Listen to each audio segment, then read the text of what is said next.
What's going on, guys? JS Cards coming at you with a Yu-Gi-Oh deck profile, and today we are going to go over my budget Jinzo deck. And actually earlier this week I uploaded an EDO Pro gameplay video where I go over this deck and we do some games with it and I kind of talk about all the cards. So if you guys want to actually see this deck in action, definitely go check out that video. The only difference between this deck profile today and the one from EDO Pro is that there's like a 2 or 3 card extra deck change that I made. But we'll get to those once we go through the extra deck, but the main deck is exactly the same. You can get some wins with this deck, and it's a very fun, casual deck, so if you're just looking to build this deck for fun, or if you're a casual player or a returning player and you don't want to break the bank, definitely check out this deck. Alright, so first off, with our monsters, we have the new Jinzo, which is Jinzo, the Machine Menace. This card's really cool. I love the artwork. It's like a super version of Jinzo. So if there's a face-up trap card on the field or in either graveyard, you can special summon him from your hand. You can also tribute him to special summon a Jinzo from your hand or graveyard, and if you do, you can destroy all trap cards your opponent controls. After that, since this is a Jinzo deck, 3 copies of the original Jinzo. He's what the whole deck is based on. And then probably the best Jinzo card is Jinzo Jector.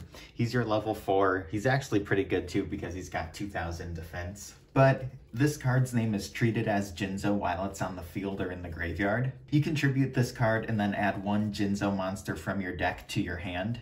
After that, you can reveal your opponent's set spell and trap cards, and for any trap cards that there are, you can special summon that many Jinzo monsters from your hand, equal to the number of traps that they have. Then 2 copies of Jinzo Returner. He's good. You don't really need 3 of him though. When this card is sent to the graveyard, you can special summon 1 Jinzo from your graveyard, but destroy it at the end phase.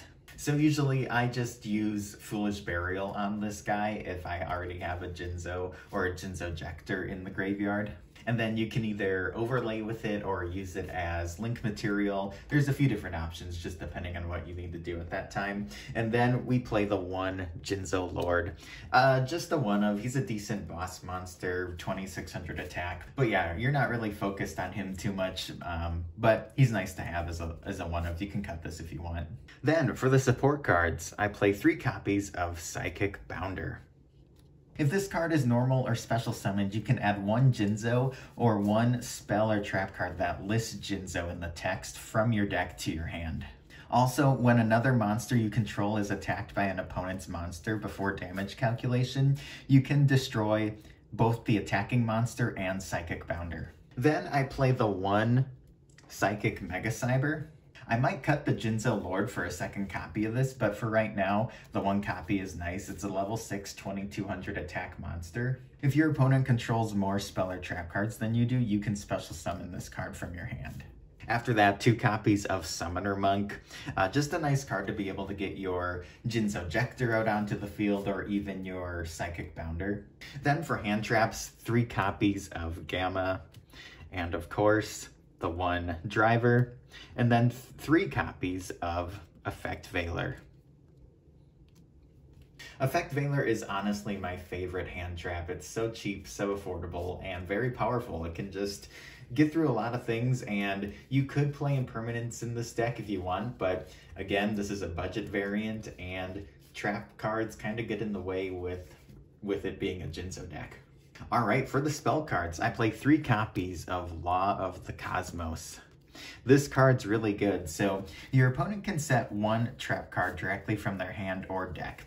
If they did, you can special summon 1 Jinzo from your deck. If they did not, you can add 1 Jinzo or 1 monster that lists Jinzo in the text from your deck to your hand. After that, I play 3 copies of Cyber Energy Shock. If you control Jinzo, you can target 1 card on the field and destroy it. If it was a trap card, you can apply 1 of these effects. You can negate the effects of 1 face-up card on the field until the end of the turn, or all Jinzo you control gain 800 attack. Most of the time I'm usually using the effect to negate a card that's face-up on the field, but every once in a while it's nice to boost up your Jinzo if you're gonna be attacking for game or close to it. Now, a card I originally was not playing that I'm really glad I added is 3 copies of Everlasting Alloy. This is such an insane quick play spell. If you control Jinzo, you can activate one of these effects. All machine monsters you currently control cannot be destroyed by your opponent's card effects until the end of this turn. Or, when a card or effect is activated that targets a machine monster you control, you can negate that effect. So this is a really good protection spell for your monsters.